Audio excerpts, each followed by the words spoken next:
আপনারা বসেন, আপনারা আমরা যারা আছি এখানে, যারা ওয়াজ শুনতে এসেছি, যারা এখানে আমরা ওয়াজ শুনতে এসেছি, অনেক মুরব্বীরা এসেছেন, অনেক যুবক ভাইয়েরা এসেছেন। আমি আপনাদের কাছে বিনয়ের সাথে করজোড়ে আপনাদের কাছে মিনতি করতেছি, আপনারা দয়া করে আপনারা সবাই বসেন। ক্যামেরাম্যান যারা আছেন, ফেসবুক যারা আছেন, আপনারা ফেসবুক যারা আছেন সবাই কাউকে যাতে দেখতে ডিস্টার্ব না হয়, যারা এখানে আছেন সুশৃঙ্খলভাবে থাকেন। আমরা মনে করি ক্যামেরাম্যানের ভাই যিনি আছেন উনি চলে যাবেন, আমি বলে দিয়েছি ওনাকে, আমি বলে দিয়েছি উনি সেটিং করার পরেই ক্যামেরাম্যান যারা আছেন কেউ এখানে থাকবেন না, এরা কেউ থাকবে না, এখান থেকে সবাই চলে যাবে। আমি মনে করতেছি আপনিও ক্যামেরাম্যান ভাই আপনারা চলে যান। আপনারা যারা আছেন বাম দিকে যিনি আছেন ভাই, বাম দিকে যিনি আছেন সবুজ গেঞ্জি, আপনিও চলে যাবেন, এখানে ফিটিং করার পরে চলে যাবেন।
সম্মানিত বৃহত্তর বিশ্বনাথের দৌলতপুর ইউনিয়নের হাবড়া বাজার এলাকাধীন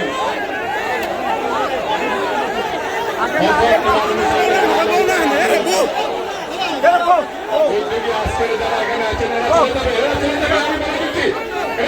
আমি বলে দিচ্ছি আপনারা বসেন, আপনারা সবাই বসেন, এরা চলে যাবে। বাইরে যারা আছেন সবাই দেখবেন, এখানে আমরা তাহির হুজুর চলে আসছেন, ওনার ওয়াজ শুনব। বাংলাদেশ সরকার, মাননীয় আওয়ামী লীগের সরকার, মাননীয় প্রধানমন্ত্রী নরেন্দ্র সরকার মানে এই দেশের মানুষের কল্যাণের জন্য কাজ করেন। আমরা বিশ্বাস করি ওলামায়ে উপস্থিত হয়েছেন, আমরা সবাই ওয়াজ শুনতে এসেছেন। আমি এই ইউনিয়নের সন্তান হিসেবে আপনাদের কাছে বিনয়ের সাথে অনুরোধ করবো, আছেন কেউ যদি বিশ্বাস করবেন না, প্লিজ হলুদ গেঞ্জি ভাই আপনাকে বড় ফিটিং করে আপনারা চলে যান, দয়া করে কাউকে ডিস্টার্ব করবেন না। আপনারা সবাই শান্তিশৃঙ্খল হয়ে গেলেন। আজকের এই রাজ মাহফিল সুন্দরভাবে পরিসমাপ্তি হবে সেটা প্রত্যাশা রেখে আপনারা সবাই সুস্বাস্থ্য কামনা করে বক্তব্য শেষ করছি। বাংলাদেশ চিরজীবী হোক।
দেওয়া যায় এই আশা ব্যক্ত করছি। এখানে আমাদের প্রধান অতিথির বয়ান শুরু হবে। ক্যামেরাম্যান চিন্তা আরম্ভ করলাই রে আমরা চিন্তা করবো না আমরা বলে তো আসসালামু আলাইকুম ওয়া রাহমাতুল্লাহি ওয়া বারাকাতুহু।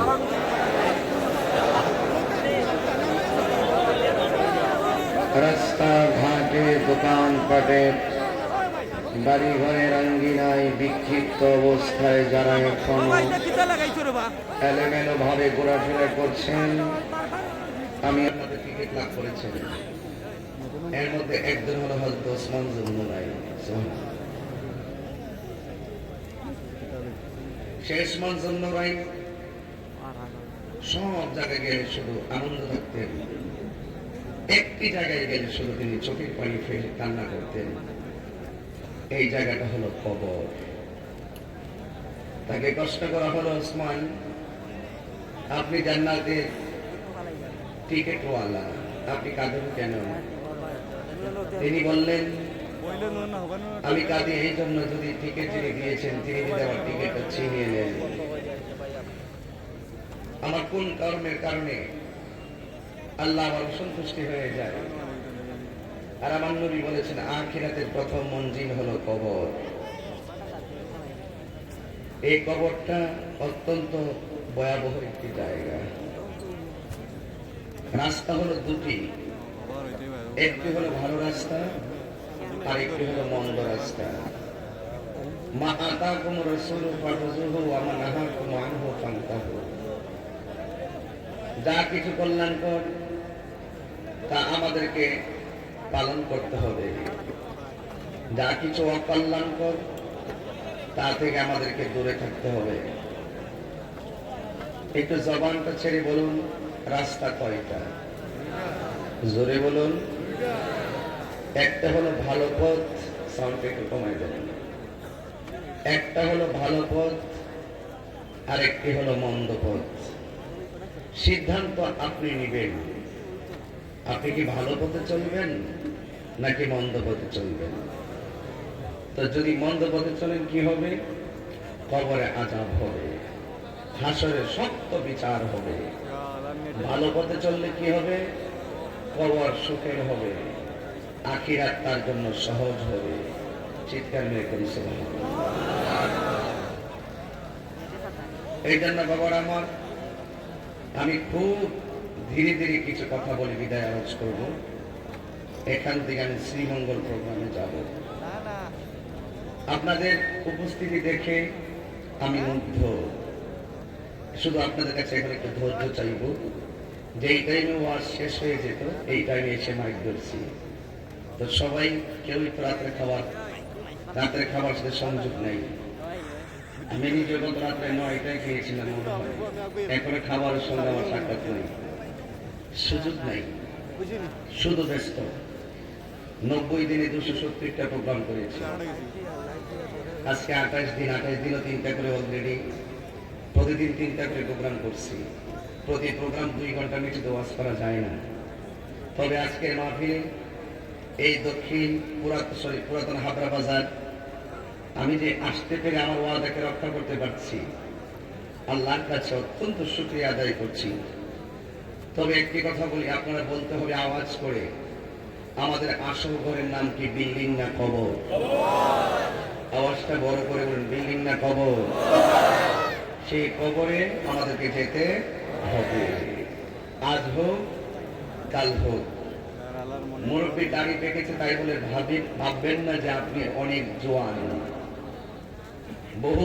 গত কিছুদিন পূর্বে রশিদপুর অ্যাক্সিডেন্ট করলো, গত পরশুদিন না 3 দিনে 11 জন মারা গেল।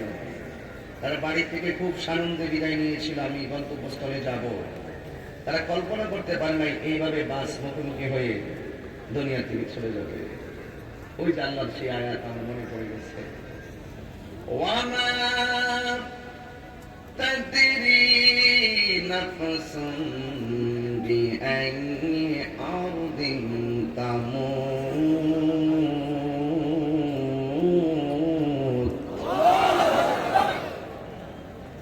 আল্লাহ রাব্বুল আলামিন বলেন, তোমরা তো জানো না কোন জায়গায় তোমরা কিভাবে মারা যাবে।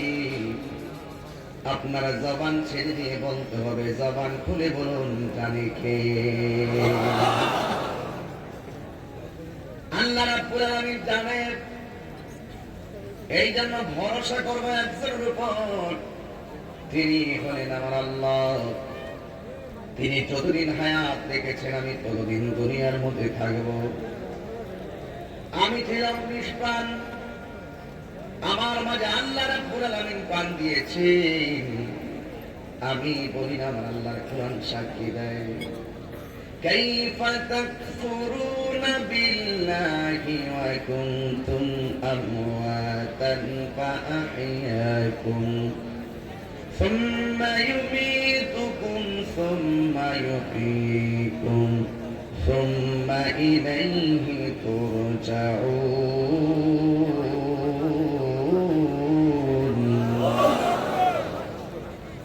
আল্লাহ রাব্বুল আলামিন বলেন, কাইফা তাকফুরুনা বিল্লাহ,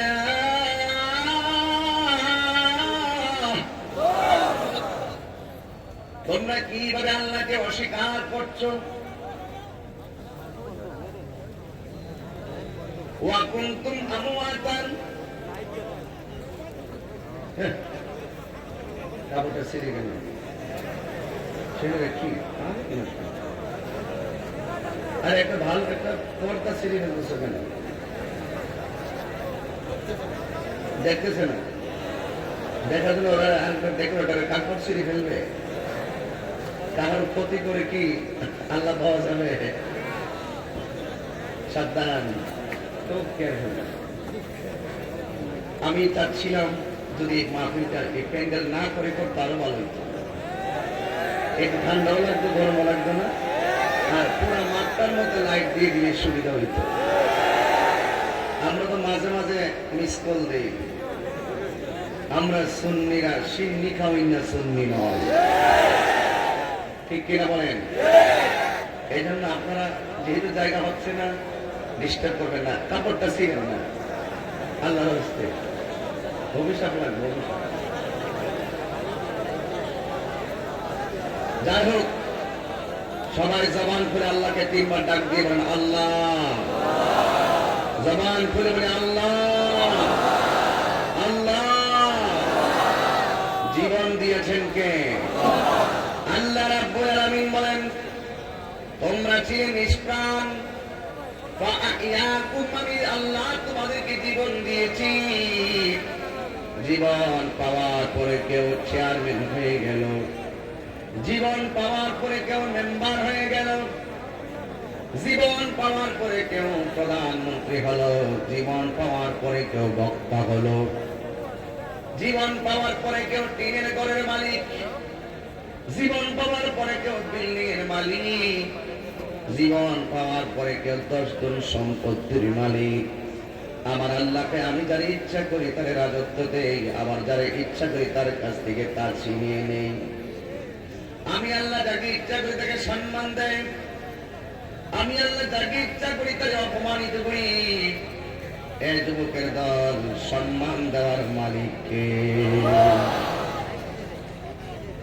আমার যুবক ভাইরা, আল্লাহ রাব্বুল আলামিন আপনাকে অনেক পজিশন দিল, সব পজিশন একটা খাবার মাধ্যমে একদম স্টপ করে দিবে। এই খাবার নাম হলো মরণ। আল্লাহ রাব্বুল আলামিন বলেন, সুম্মা ইউমীতুকুম সুম্মা ইউহয়ীকুম সুম্মা ইলাইহি তুরজাউন।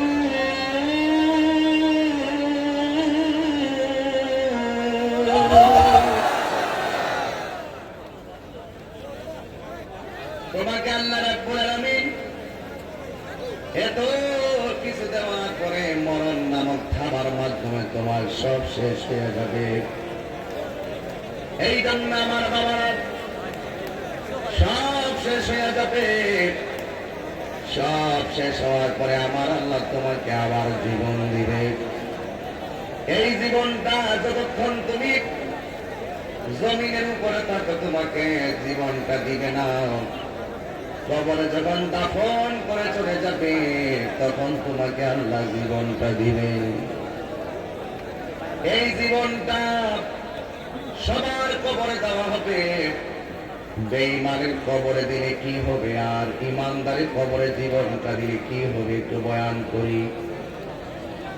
ইমানদারের যখন ভিতরে রূহটা দেওয়ার আগে আল্লাহ বলবেন, ও ফেরেশতারা, আমার প্রেমিক আমার ঘরে আসছে, কবরের ভিতরে এসেছে, একটু করে আমার প্রেমিক বান্দার ইন্টারভিউ হবে, তার ভিতরে রূহটা নিয়ে প্রবেশ করাইয়া দিয়ে আসো। তার ভিতরে রূহটা দিয়ে আসো।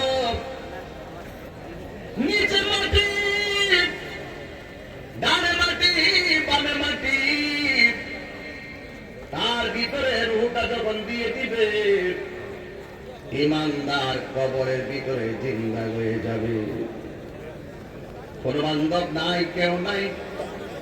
আমার নবী বলেন, কবরের ভিতরে যখন রূহটা ভিতরে দিবে, কবরের উপরে যারা আপনজন হেঁটে হেঁটে বাড়িতে বিদায় হয়ে যায় তাদের পায়ের আওয়াজ কবরবাসী নিজের কানে শুনতে পাই।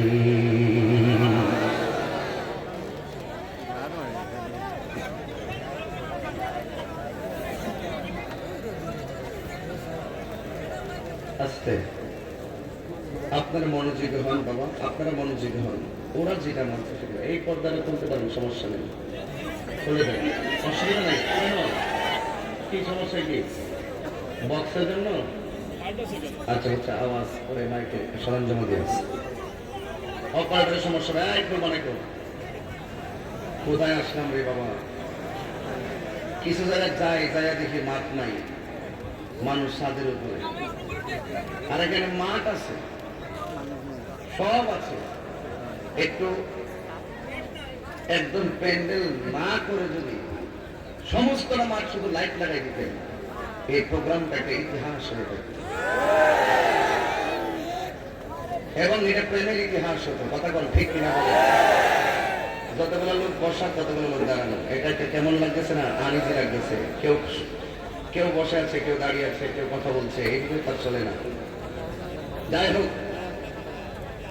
আমি যে কথাগুলো বলছিলাম, হায়াতের মালিককে, মওতের মালিককে, আজকের মাকে আসতে পারায় কারা কারা খুশি একটু হাত তুলে দেখান।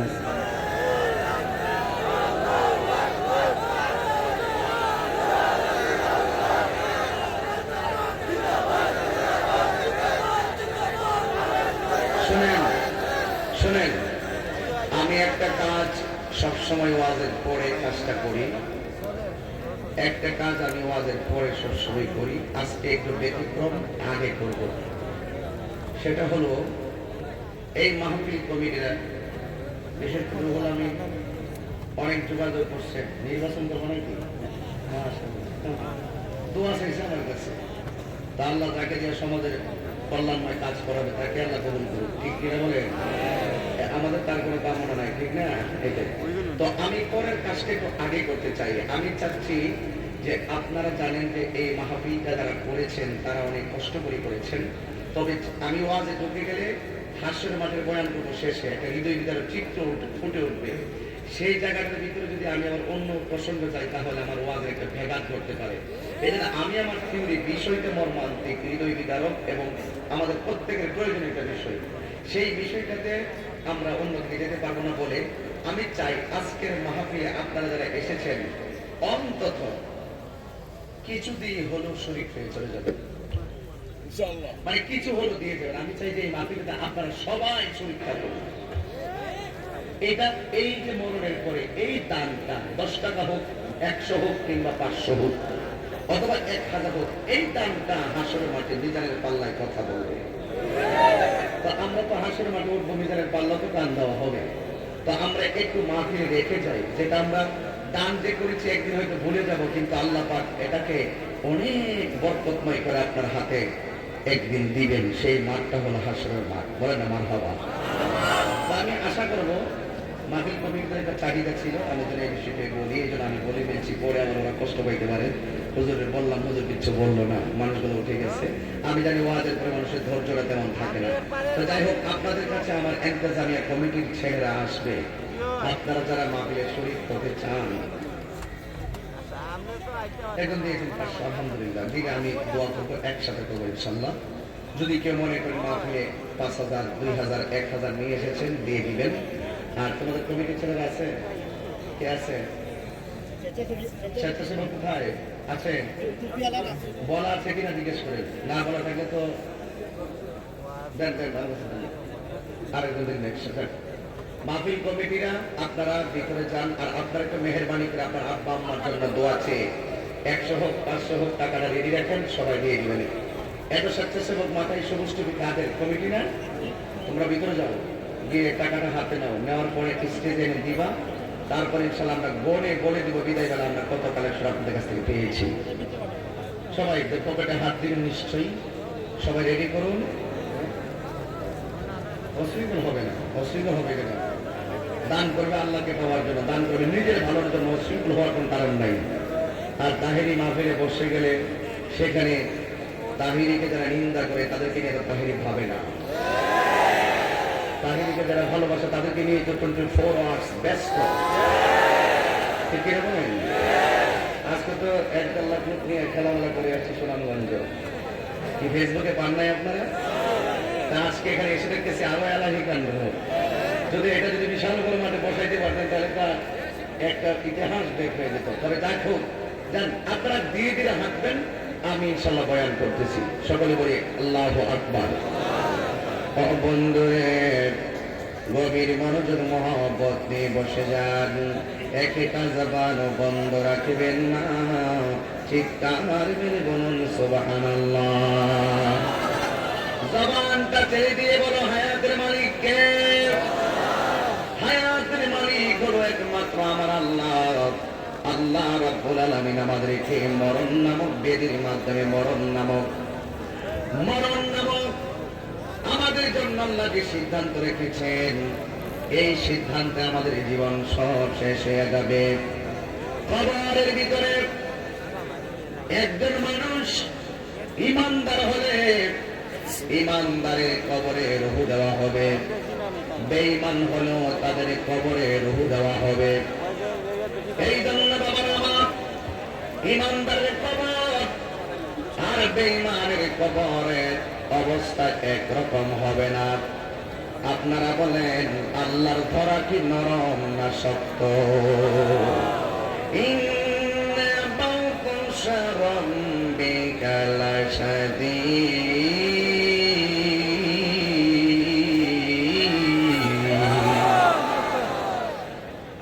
আল্লাহ রাব্বুল আলামিনের ধরা অনেক শক্ত। এর জবাব ইমানদারের ভিতরে যখন রূহটা দিবে, ইমানদার কবরের ভিতরে জিন্দা হবে। দুইজন ফেরেশতা কবরের ভিতরে যখন নামবে, নামার পরে ইমানদারকে তুলে বসাবে। ইমানদার কি কষ্ট করবে, মার রব্বুকা, তোমার রবকে। আপনার জবান করে বলুন আমাদের রবকে। আরো করে বলো কে? আরো জোরে বলুন কে? আল্লাহ আল্লাহ আল্লাহ। ইমানদার উত্তর দিবে আল্লাহ। আল্লাহ কি দুইজন না একজন? আরো জোরে বলুন। যদি কেউ বলে আল্লাহ দুইজন, তার ইমান থাকবে না।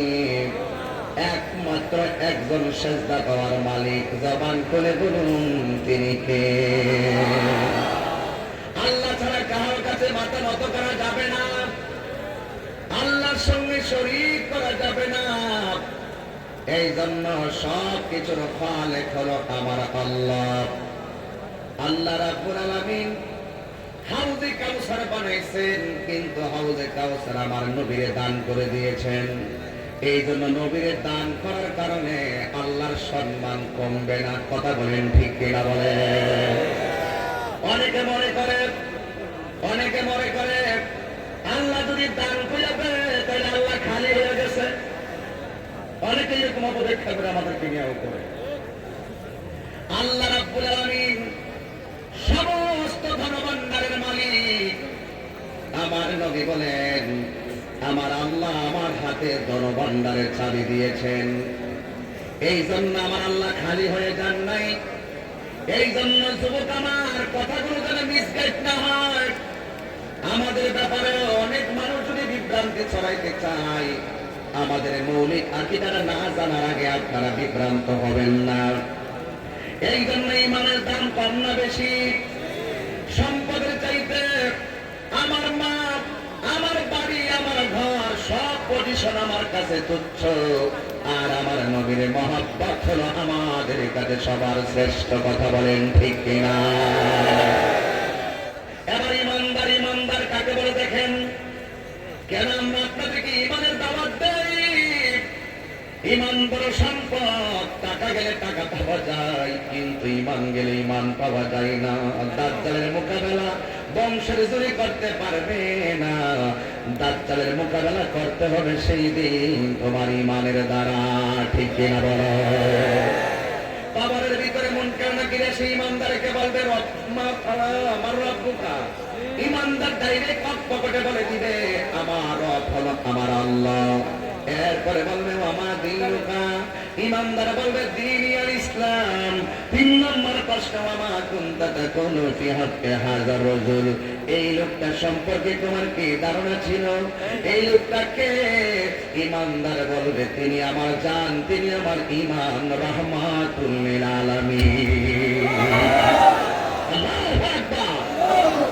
এবার ইমানদার যখন 3টা প্রশ্নের উত্তর দিবে, এই খবরটাকে আমাদের জন্য দুঃসংবাদ না সুসংবাদ? সুসংবাদ। ইমানদারের 3টা প্রশ্নের উত্তর দেওয়ার পরে ঘটনা কি ঘটবে জানেননি? আমার আল্লাহ রাব্বুল আলামিন বলবেন, হে ফেরেশতারা, আমার প্রেমিক কবরের মধ্যে থাকবে।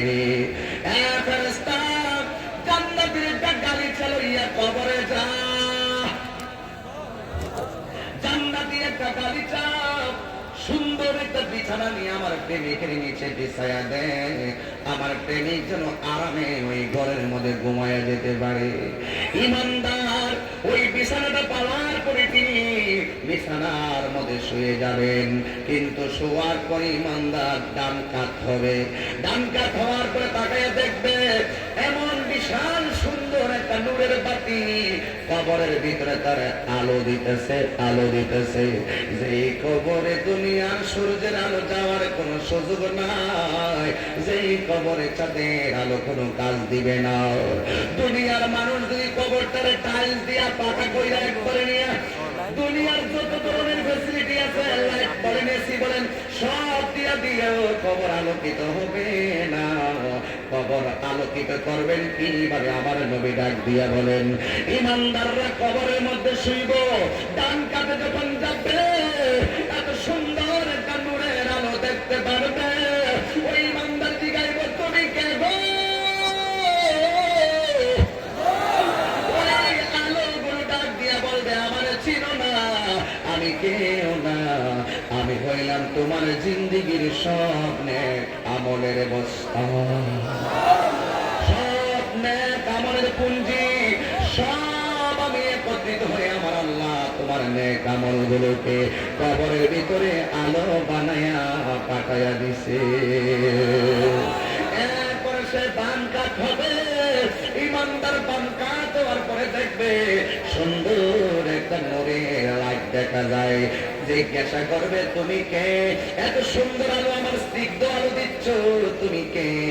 কয়ে, তুমি আমার চিনো না। আমি কে জানোনি? আমি হইলাম দুনিয়ায় তোমার কোরআন তেলাওয়াত। কোরআন শরীফ পড়ে লাভ আছে না নাই? তোমার সন্তান যদি ইমানদার বানাইতে চাও, নেককার বানাইতে চাও, সন্তানটার পেটে থাকা অবস্থায় সন্তান তোমার কাছে কি চাই জানোনি? সন্তান পেটে থাকা অবস্থায় সন্তান তোমার কাছে চাই তুমি যেন মুখ দিয়া খারাপ কথা না বলো, তুমি যেন চোখ দিয়া খারাপ কিছু না দেখো। সন্তান পেটের ভিতর দিয়ে একটা কামনা করে, আমার মা আমাকে পেটে নিয়ে খারাপ কথা বলবে না, আমার মা আমাকে পেটে নিয়ে আল্লাহর লাউহে মাহফুজের কোরআন তেলাওয়াত করবে। এটা হলো সন্তান পেটে থাকা অবস্থায় মায়ের কাছে দাবি। শুধুমাত্র সন্তানই মায়ের খেদমত করবে তা তো অবশ্যই, কিন্তু সন্তানের প্রতিও মা বাবার দায়িত্ব আছে। কারণ সমস্ত অভিভাবকগণ তাদের দায়িত্ব সম্পর্কে জিজ্ঞাসিত হবে। ওই মুহূর্তে সন্তান ভূমিষ্ঠ হওয়ার পরে কি দাবি জানেননি? এক নম্বর দাবি হলো, সন্তান দাবি করে আমি ভূমিষ্ঠ হওয়ার পরে আমার অভিভাবক আমার কানের মধ্যে আজান দিবে। আজকে এইগুলো আমার দেশে নাই। সিজার হয়েছে বাচ্চা ক্রম মার ক্রম ফুল দিয়া, কত সুন্দর ফুল দিয়া কত রিসেপশন চলছে, আনন্দ চলছে, অসুবিধা নাই। কিন্তু সন্তান ভূমিষ্ঠ হওয়ার পরে সন্তানের কানের কাছে শয়তান এসে ধোঁকা দিতে আসে। কিন্তু ওই মুহূর্তে যদি আজান দেওয়া হয়, শয়তানটা পালাইয়া যায়। ছোট বাচ্চার অন্তরে আল্লাহর নামের জজবা তৈয়ার হয়ে যায়। এইগুলো আমার দেশের ভিতর আস্তে আস্তে উঠে যাচ্ছে। সন্তান ভূমিষ্ঠ হওয়ার পর 7 দিনের মাথায় তার মাথার চুলগুলো মুন্ডন করেন।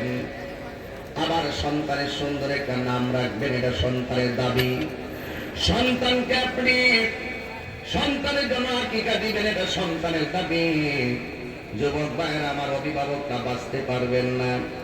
সন্তান যখন কিছু কথা বলতে পারে, সন্তানের দাবি হলো আমার মা আমাকে কোরআন তেলাওয়াত শিক্ষা দিবে। সন্তানের দাবি হলো মা আমাকে নামাজের জন্য বলবে। সন্তানের বয়স যখন 15, বাপ মা হাল ছেড়ে দেয়, সন্তানের হাতে অটো রিক্সা তুলে দেয়।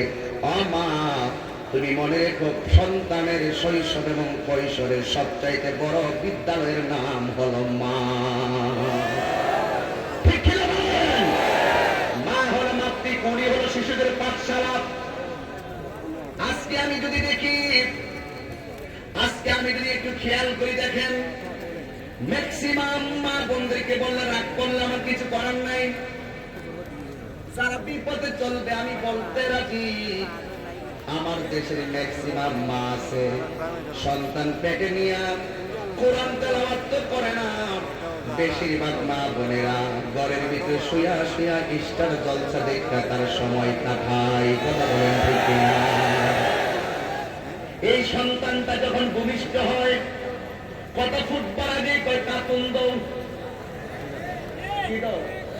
কার্টুন দাও, কার্টুন না দিলে খায় না। ঠিক কি না? মোবাইল না দিলে খায় না। এটার জন্য অভিভাবক দায়ী। ঠিক কি না? অভিভাবককে সোচ্চার হতে হবে। তোমার সন্তান স্কুলে যাচ্ছে, কার সঙ্গে সে সঙ্গ দিচ্ছে, অভিভাবককে খেয়াল করতে হবে। ঠিক কিনা বলেন? এই জন্য কবরকে যদি আলোকিত করতে হয়, শৈশবের শিক্ষা কৈশোরের শিক্ষাটা বড় গুরুত্বপূর্ণ। যুবক ভাইয়েরা আমার, আপনারা জানেন মাননীয় প্রধানমন্ত্রী মাদকের বিরুদ্ধে 0 টলারেন্স ঘোষণা করেছেন। কিন্তু আপনার যেই বয়সটায় আপনি পথ চলাচল করতেছেন, সময়টা বড় গুরুত্বপূর্ণ। রাস্তা হলো 2টা, একটা ভালো রাস্তা আর একটা হলো মন্দ রাস্তা। মন্দ রাস্তায় চললে কবরে জুতার বাড়ি আছে, ভালো রাস্তায় চললে কবরে শান্তি আছে। 2টা বিষয় বোঝার জন্য আল্লাহ একটা বিবেক দিয়েছেন। দেখবেন সিএনজির পিছনে 2টা কথা বেশি লেখা থাকে। একটা লেখা থাকে, আমি ছোট, আমাকে ধাক্কা দিবেন না। আর একটা কথা লেখা থাকে কি জানেননি? বিবেক হচ্ছে মানুষের সবচাইতে বড় আদালত। 2টা কথা কিন্তু খুব দামি কথা। তোমার শক্তি আছে বলে তুমি ইচ্ছে করলে দুর্বলকে আঘাত করতে পারো না। ঠিক কিনা বলেন? এই জন্য বাবা আমার, ইসলাম মানে দূরে ঠেলে দেওয়ার নাম নয়। ইসলাম মানে হলো কোলাকুলির নাম। ইসলাম মানে বিপদের নাম নয়। ইসলাম মানে হলো হাতে হাত রেখে সমস্যার সমাধান করার নাম। কথা বলেন ঠিক কিনা? এই জন্য বাবা আমার, আমি কথাগুলো কিন্তু খুব গুরুত্বপূর্ণ ভাব নিয়ে বলার চেষ্টা করছি, কিন্তু আপনাদের বোঝা লাগবে তাহিরি কথা মানো আর না মানো, কবরে যাওয়া কিন্তু সত্য। আমার কথা মানো আর না মানো, আজরাইলের খাওয়া কিন্তু সত্য। কথা বলেন ঠিক কিনা? এই জন্য ইমানদার যখন কবরে যাবে, বাম পাশে দেখবেন নূরের কালো জলমল করে। তাই আমার ছিল না, আমি হইলাম তোমার দুনিয়ার কোরআন তেলাওয়াত। আমার দেশের ঘরের ভিতরে কোরআন আছে কিন্তু কোরআন তেলাওয়াত নাই। আমার নবী বলে যেই ঘরে কোরআন নাই, যেই ঘরে সেই সমাজে কোরআন নাই, সেই সমাজে আল্লাহ রহমত নাই। করোনা মহামারী কি এমনি এসে বসতে মনে করেন? এমনি আসে না, এমনি আসে না। একটা বছর দিকে একটা বছর ফিরে তাকান, বিশ্বের সবগুলো রাষ্ট্র কেমন কুত্তা পাগলের মতো হয়ে গেছিল। কারে কেমনে ধরবো, কারে কেমনে মারবো, এই দেশ জয় করো, মুসলমান মাইরা শেষ করে ফেলাও। আর মুসলমানের মধ্যে কিছু মুসলমান গোপনে ওই ইহুদি খ্রিস্টানদের কাছে ঈমান বিক্রি করে ফেলাইছিল। কথা বলেন ঠিক কিনা?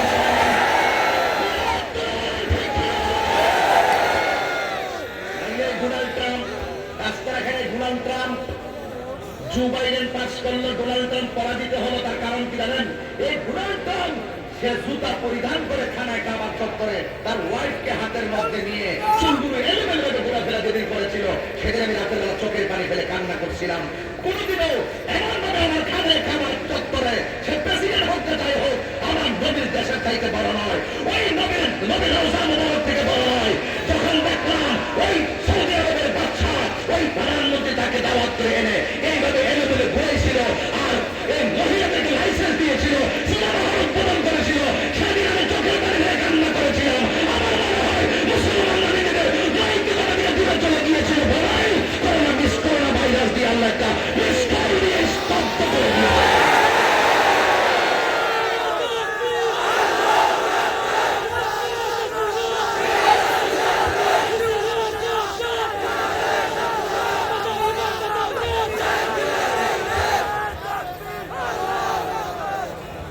কথা বলেন ঠিক কিনা বলেন?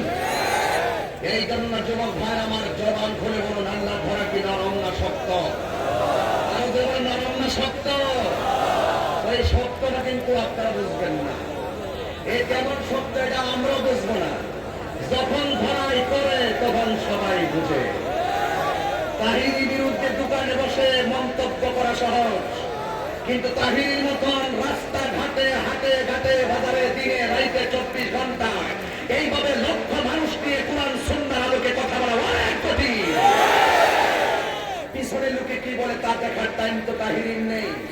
একটা কথাই বলি, মুসলমান যখন তাদের জায়গাটা ছেড়ে ভিন্ন জায়গায় চলে গিয়ে আল্লাহ এবং মুসলিমের সঙ্গে নাফরমানি করবে, মুসলমান তুমি বাঁচতে পারবে না। এই পৃথিবীতে যত গজব আছে, যত মহামারী আছে, সব আমাদের হাতের কামাই। তুমি ভালো, সমাজ ভালো, আপন ভালো তো দেশ ভালো, আমি ভালো সারা দুনিয়া ভালো। কথা বলেন ঠিক কিনা বলেন? এই জন্য আগে নীতিকে চিনুন। যদি কবরে যান, সুখ আছে, দুঃখ আছে। এবার ইমানদারের কবরে দুই পাশে দুইটা আলো, তার নেক আমলগুলো আলো দিবে, কোরআন তেলাওয়াত তারা আলো দিবে। আমার আল্লাহ বলেন, ফেরেশতারা আমার প্রেমিকের কবরে জান্নাত থেকে তার প্রেমের হাওয়া দিয়ে দে। জোরে বলো সুবহানাল্লাহ। জান্নাতে একটা হাওয়া কবরে ঢুকবে। ইমানদার কবরের ভিতরে একদিন নয়, 2 দিন নয়, একেবারে ওই যে ইসরাফিলে সিংহা ফু দেওয়ার আগ পর্যন্ত কবরের ভিতরে আরামে ঘুমায়া থাকবো, আরামে ঘুমিয়ে থাকবে ইমানদার। এবার শুধু একটু বেঈমানের ব্যাপারে বলি। বেঈমান কবরে যখন বেঈমান কি কবরে দিবে, আরে কবরে তো 3টা প্রশ্ন হলো পরে। আমার নবী কয় সবচাইতে বড় কিয়ামত হলো আজরাইল যখন তার রূহটা বের করে নিয়ে যাবে, এমন ভাবে থাবা মারবে, আজরাইলের থাবাটা কেউ সহ্য করতে পারবে না। একমাত্র ইমানদাররা মায়ের স্তন থেকে দুধ পান করতে করতে ঘুমায় গেলে যেমন লাগে, ইমানদার এমন মনে করবে। আর বেঈমানদের রুহটা যখন নিতে আসবে, বেঈমানের রুহটা নেওয়ার সময় গায়ের শরীরের রক্তগুলো পানি হয়ে যাবে, রক্তগুলো ঠাস ঠাস করে ছিঁড়ে যাবে, হাড্ডিগুলো ঠাস ঠাস করে খুলে যাবে। আর তার চতুর্পাশে আপনজনরা বসে থাকবে, একবার ঘাটটা মুড়ায়, এইভাবে মুড়ায়। ঘরের মানুষ মনে করে মনে হয় পেটে ব্যথা করে, কিন্তু তার চোখের সামনে আজরাইলে ঢাল মারতেছে, এই খবর কিন্তু ঘরের ভিতরে কাহারও নাই। পাশে আছে আপনজন, চতুর্পাশে দাঁড়ানো, কিন্তু আজরাইলে কোন সময় ঢুকবে যারা পরিমাণ কেউ টের পাবে না। এমন ভাবে রুহটা নিয়ে যাবে, আমার নবী বলেন বেঈমানের রুহ নেওয়ার সময়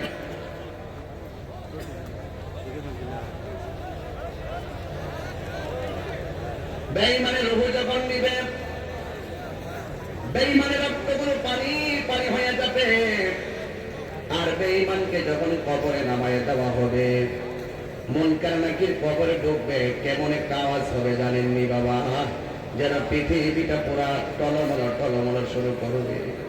তাদের হাতের নখগুলো দিয়ে কবরটা কুদাল দিয়ে যেমন মাটি কাটে, ধাম ধাম করে আওয়াজ হয়, ঠিক এমন ভাবে ওই মুনকার নাকির কবরের ভিতরে আওয়াজ করে ঢুকবে। বেঈমান দিশেহারা হয়ে যাবে, পাগলের মতো হয়ে যাবে। ওই বেঈমান কি হলো কি হলো, বন্ধু নাই বান্ধব নাই, ভান করে চেহারা করে মুনকার নাকির কবরে ঢুকে হলো। মার রাব্বুকা লা আদরি, আমি জানি না। ওয়া মা দীনুকা লা আদরি, আমি জানি না। ওয়া মা কুনতা তাকুলু ফি হাক্কি হাযা রাজুল, আমি জানি না। যেই মাত্র বলবে জানি না, আমার নবী বলেন কবরের তিনটা আযাব বড় ভয়ঙ্কর। একটা আযাব হলো কবরের ডান পাশের মাটিগুলো এক প্রান্তে চলে যাবে, বাম পাশের মাটিগুলো আরেক প্রান্তে চলে যাবে। আমার নবী বলে এই দুই পাশের মাটিগুলো তারা এমন জোরে চাপা মারবে গো, আমার নবী বলেন ডান পাশের হাড্ডিগুলো ভাঙ্গা বাম পাশের হাড্ডির পাটুকরিতে ঢুকে যাবে, বাম পাশের হাড্ডিগুলো ভেঙে ডান পাশে ঢুকে যাবে, তসতাস বানায়া ফেলবে। আমার নবী বলেন মাটির চাপাটা এত ভয়ঙ্কর, ওই চাপাটা মারার সাথে সাথে কবরের বেঈমানটা এমন একটা চিৎকার মারবে, ওই কান্নার আওয়াজ যদি দুনিয়ার সুস্থ মানুষের কানের মধ্যে লাগতো, ওই মানুষটা একেবারে কানের পর্দা ফেটে রক্তকর্ণ হতে হতে মারা যেত।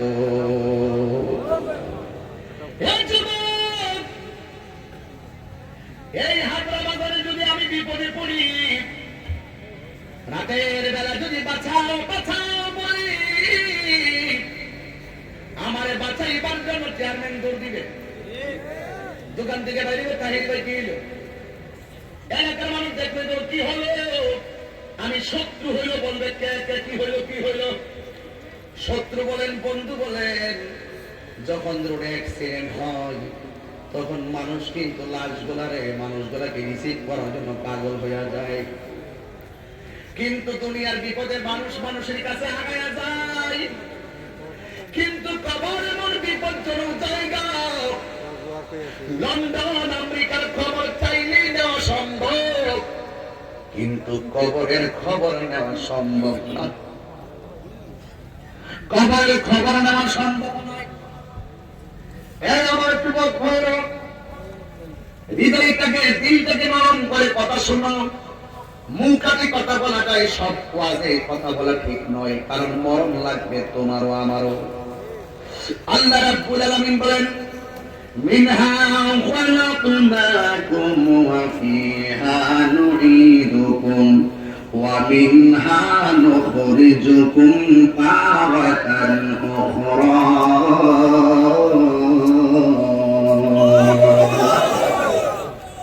এই মাটিতে তোমাকে চির বিদায় দিয়ে আসবে। এবার আমার নবী বলেন বেঈমানের প্রথম শাস্তি হলো মাটি চাপা দিবে, 2 নম্বর শাস্তি হলো কবরটা এমন ভয়ঙ্কর জায়গা, আমার আল্লাহ কবরের বেঈমানটাকে শাস্তি দেওয়ার জন্য একটা ফেরেশতা পাঠাইব, যেই ফেরেশতাটার মাথায় 700 বছর 13 নদীর পানি দিলেও 1 ফোঁটা পানি জমিনে পড়বে না। ছোট্ট একটা কবরের ভিতরে এত বিশাল বড় ফেরেশতা ঢুকবো কেমনে, এটা নিয়ে চিন্তা করার দরকার নাই, ঢুকাইবার মালিককে। এই জন্য আমাদের ক্ষুদ্র জ্ঞানে আমার মহান রবের কুদরত বোঝা বড় কঠিন।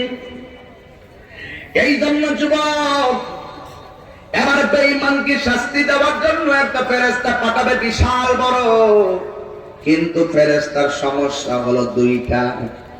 এক নম্বর ফেরেশতাটা কান দিয়া শোনে না, দুই নম্বর ফেরেশতাটা চোখ দিয়া দেখে না।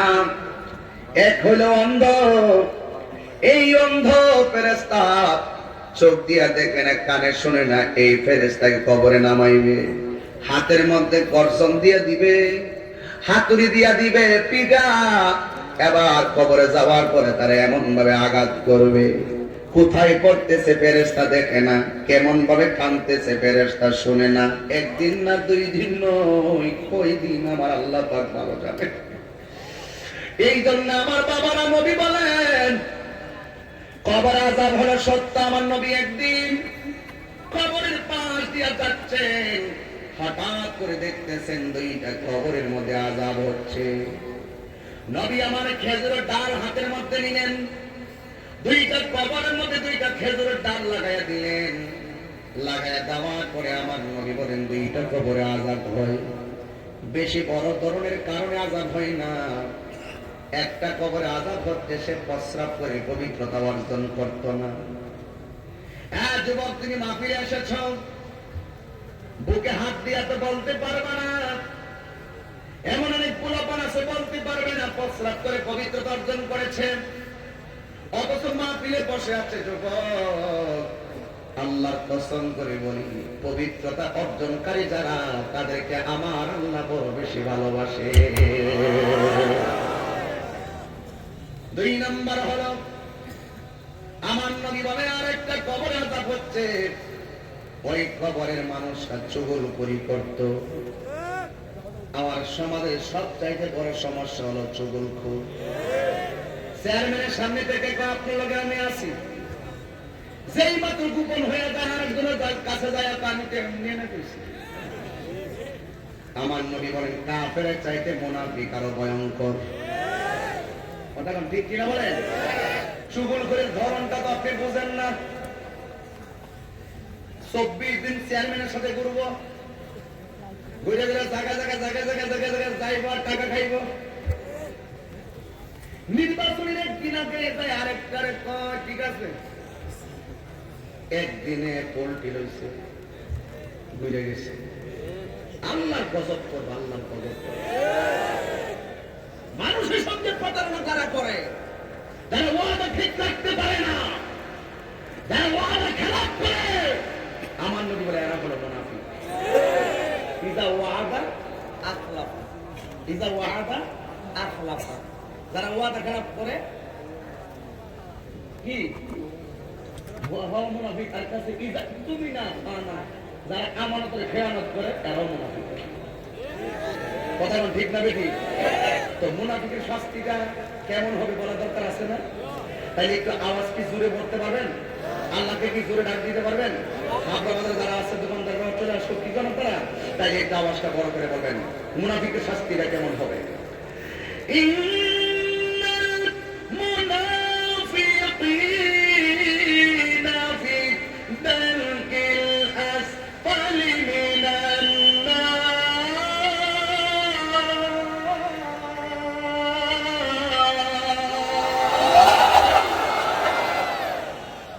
মুনাফিকরা থাকবে জাহান্নামের সর্বনিম্ন। এই মুনাফিক বলেন আর বেঈমান বলেন কবরে শাস্তি আছে না নাই? চুগলখোর সবথেকে বড় ভয়ঙ্কর। সমাজের বেশিরভাগ ক্ষতি হচ্ছে মুনাফিকদের কারণে। কথা বলেন ঠিক কিনা? এই আপনাদের এলাকার দক্ষিণ হাবড়া আর হাবড়া বাজার আর একটা বাজার নাম বলেন, নতুন হাবড়া, পুরান হাবড়া। আশ্চর্য জায়গা, নতুন আছে পুরানো আছে, কিন্তু সবচেয়ে বড় কথা হলো নতুন বাজারে যারা দিচ্ছে সারা জীবন করবো নতুন বাজার।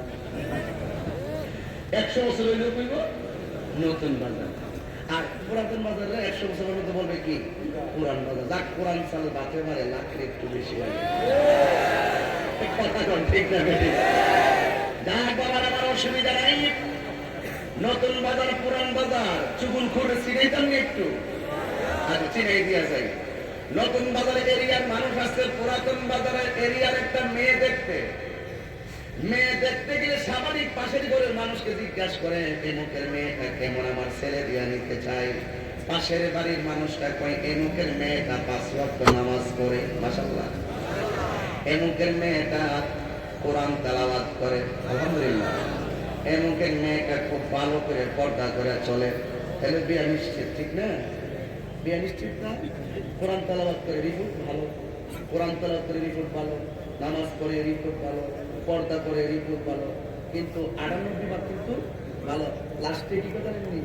সারাদিন দেখছি ফোন এখানে 5-7 কথা হয়। এই হলো চতুর খুদ্দের চরিত্র।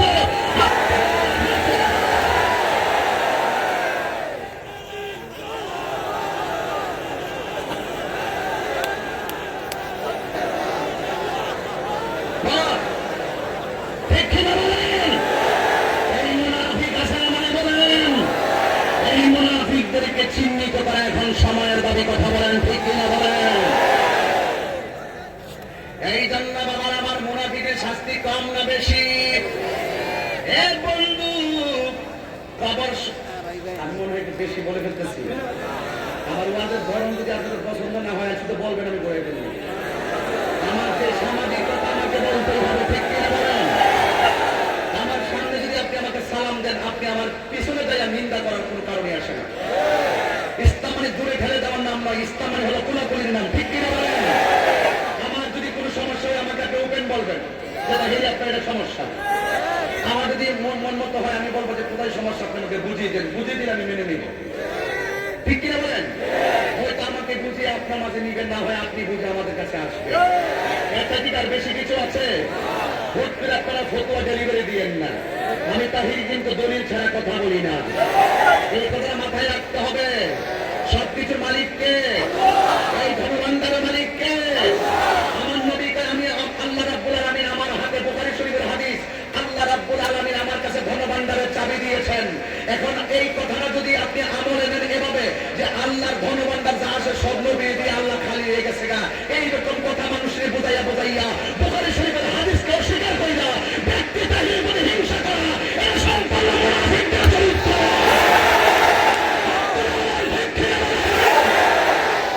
এই মুনাফিকদের কারণে সমাজের সবচেয়ে বড় ক্ষতি। ইসলামের দিকে তাকাইলে দেখবেন সবচেয়ে বড় ক্ষতি করছে মুনাফিকরা।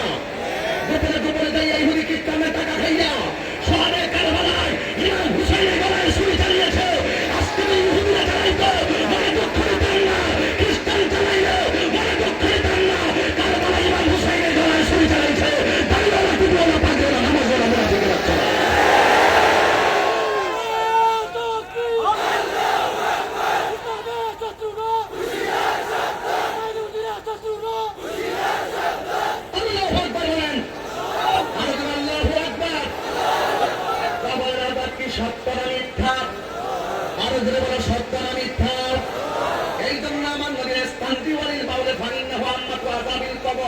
কবরের ভিতরে সবচাইতে বেশি আযাব হবে কোনটার? কইতাম যারা প্রস্রাব করে পবিত্রতা অর্জন করে না। এই পোলাপান নিয়ত করো, আজ এটা আল্লাহ পছন্দ করে বলি, কোরআন থেকে কোরআন ধরে বলতাম, পবিত্রতাকারীকে আমার নবী অনেক ভালোবাসে, স্বয়ং আল্লাহ নিজে ভালোবাসে। পবিত্র অবস্থায় যতক্ষণ সে চলে তখন তার উপর আল্লাহ রহমত বর্ষিত হয়।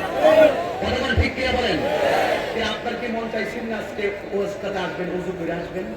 আপনার কি মন চাইছিল না সুগন্ধি ব্যবহার করে আসবেন? আপনার কি মন চাইছিল না মাথায় একটা টুপি দিয়ে আসবেন? আপনার কি মন চাইছিল না যে আপনি নামাজটা পড়ে আসবেন? কেন আপনাকে বাধা দিল কিসে? বাধা দিছে ওই মুনাফিক বন্ধুরে।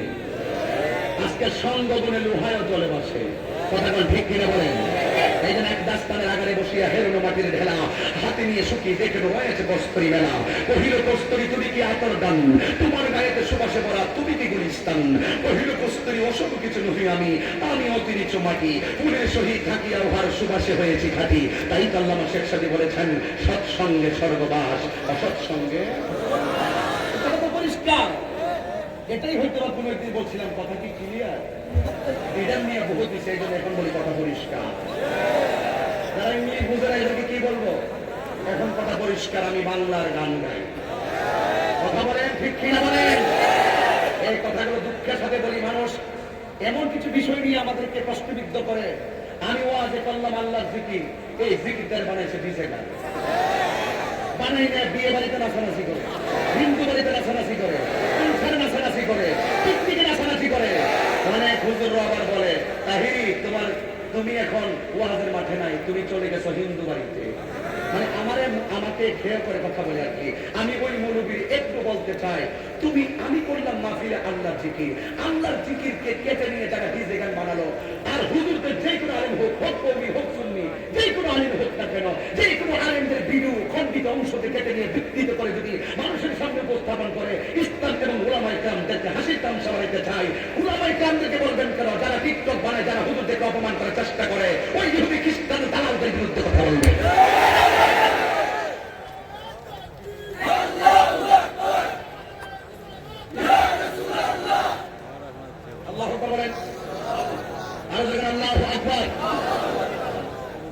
আমার কথাই মনে হয় আপনারা রাগ করে ফেলছেন। আমি এগুলো বলতাম না, আমি জানি এই এলাকায় যদি ছেলে চারজন, তোমরা কে, কোথা থেকে আসছো, তোর উঠলে কেন? আমি তাই হিসাব না, একটু শুনে যাও কি বলি, একটু শুনে যাও। কেন বলছি জানেন? আমি জানি যে কোনো গ্রামে কাহার যদি 90 জন ভক্ত থাকে, আমি তাহিরি 10% হইলো আছে। তা আপনি 10 জন মানুষের বিরুদ্ধে কথা বলতে চিন্তা ভাবনা করে তো বলবেন, কথা কোন ঠিক কিনা বলে। আমরা আগেও বলি, কখনো বলি, হয়তো আমাকে বুঝিয়ে আপনার দলে নেন, না হয় আপনি বুঝে আমাদের দলে আসেন। বিচার হবে কর্ম অনুসারে, কবরে আযাব কি সত্য না মিথ্যা। আমি ওই কথাটা বলতে চাইছি, আজকে থেকে পোলাপান ওয়াদা করো, জীবনে কোনোদিন অপবিত্র অবস্থায় থাকবে না। বেশি ওয়াজ লাগবে না, একটা ওয়াজ নিয়ে যাও, যতবার প্রস্তাব করতে বসবা ততবারই আমার এই ওয়াজটা মনে পড়তে পারে। হুজুর না বলছিল আমরা প্রস্তাব করে বিলাগুলো ব্যবহার করার জন্য, পানি দেওয়ার জন্য, তখন দেখবে একদিন তোমাকে ওই পবিত্রতায় উদ্বুদ্ধ করবে মসজিদে নামাজের কাতারে দাঁড়ানোর জন্য।